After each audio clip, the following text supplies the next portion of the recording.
Assalamualaikum warahmatullahi wabarakatuh. Kami dari kelompok 1 Rombel 2 ingin menjelaskan hasil dari UTS kami.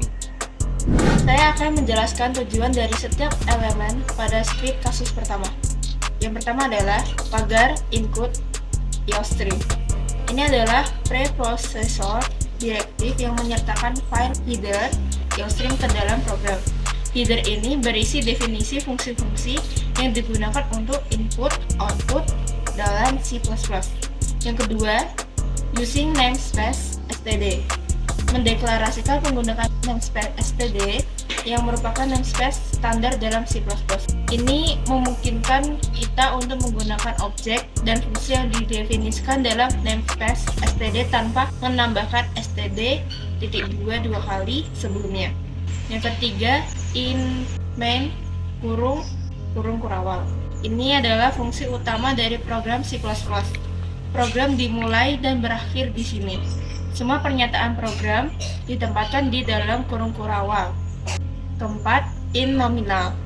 Mendeklarasikan variabel nominal bertipe integer untuk menyimpan nilai uang yang dimasukkan oleh pengguna. Kelima, char choice. Mendeklarasikan variabel choice bertipe char untuk menyimpan pilihan pengguna apakah ingin menghitung pecahan uang lagi atau tidak. Yang keenam, do kurung while choice y. Ini adalah loop while yang menjalankan blok kode di dalamnya setidaknya sekali dan terus berulang selama choice adalah y. Saya akan meneruskan untuk nomor 7 sampai seterusnya. Untuk nomor 7, input dan pemrosesan. Program meminta pengguna memasukkan nominal uang dalam rupiah menggunakan cout dan cin. Kemudian menggunakan serangkaian operasi, pembagian, dan modulus. Program menghitung berapa banyak lembar atau keping dari masing-masing pecahan uang yang diperlukan untuk membentuk nominal yang dimasukkan. Nomor 8, cout, jumlah pecahan uang. N, menampilkan pesan layar untuk memberitahu pengguna bahwa program akan menampilkan jumlah pecahan uang. Nomor 9, menampilkan pecahan uang. Program menggunakan serangkaian pernyataan if untuk mengecek beberapa pecahan uang dari masing-masing nominal yang diperlukan. Kemudian menampilkan hasilnya ke layar menggunakan cout. Nomor 10, cout, apakah Anda ingin menghitung pecahan uang lagi? Ya atau tidak?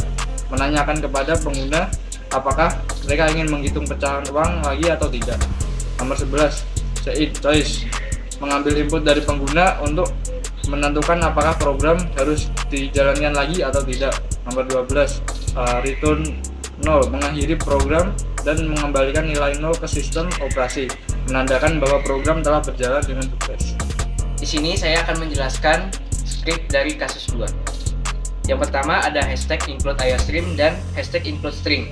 Ini untuk mendalamkan kode dengan fungsi-fungsi yang didefinisikan di dalam IOStream dan string seperti cin, cout, dan string. Yang kedua ada using namespace std.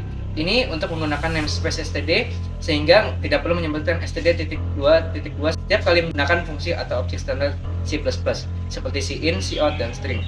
Yang ketiga ada in main kurung, merupakan titik masuk program C++ dan akan dieksekusi saat program dimulai.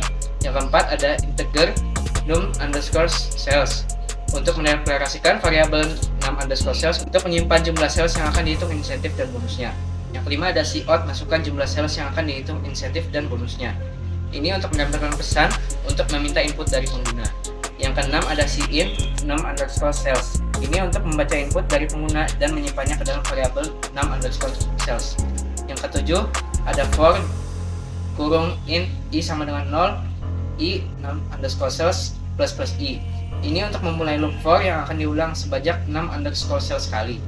Setiap iterasi loop ini akan memproses data penjualan untuk satu sales.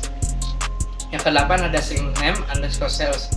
Ini untuk mendeklarasikan variabel nama_sales untuk menyimpan nama sales. Yang ke-9 ada integer total_penjualan sama dengan 0.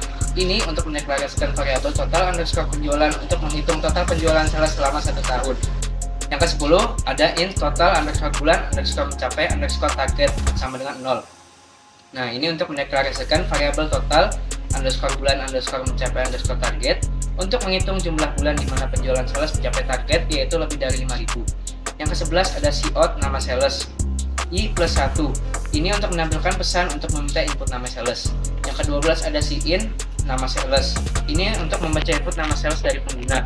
Yang ke-13 ada for dalam kurung integer j sama dengan 1, j lebih kecil dari sama dengan 12 plus j.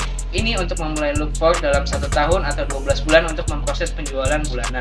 Yang ke-14 ada integer penjualan underscore bulanan. Ini untuk mendeklarasikan variabel penjualan underscore bulanan untuk menyimpan jumlah penjualan sales dalam 1 bulan. Di sini saya akan melanjutkan penjelasan script kasus 2 dari nomor 15 sampai 27.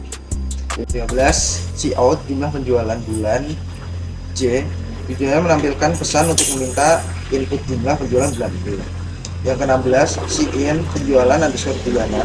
Itu tujuannya membaca input jumlah penjualan bulanan dari pengguna. 17, total underscore penjualan plus sama dengan penjualan bulanan. Tujuannya menambahkan jumlah penjualan bulanan ke total penjualan sales selama 1 tahun. Yang ke-18, if dalam kurung penjualan underscore bulanan sama dengan 5.000. Tujuannya memeriksa apakah penjualan bulanan mencapai atau melebihi target 5.000.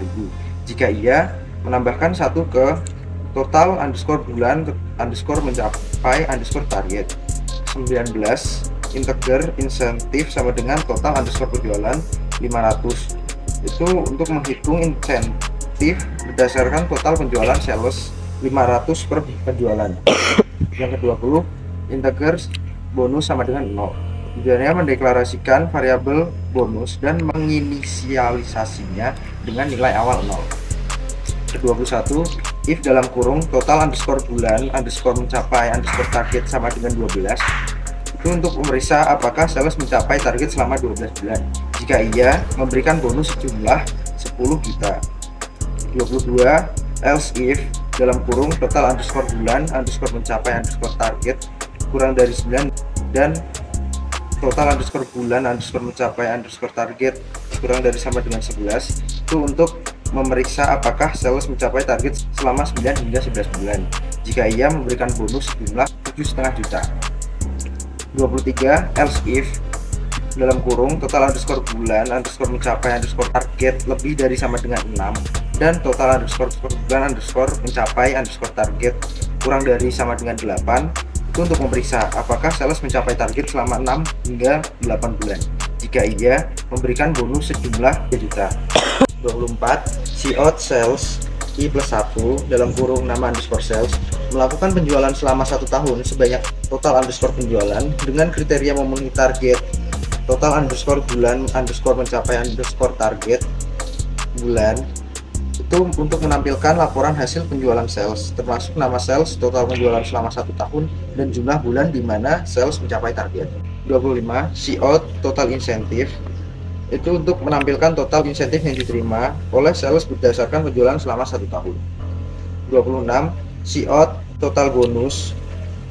Itu untuk menampilkan total bonus yang diberikan kepada sales berdasarkan pencapaian target penjualan selama 1 tahun. 27, return 0. Mengakhiri program dan memberitahu sistem bahwa program telah berjalan dengan sukses.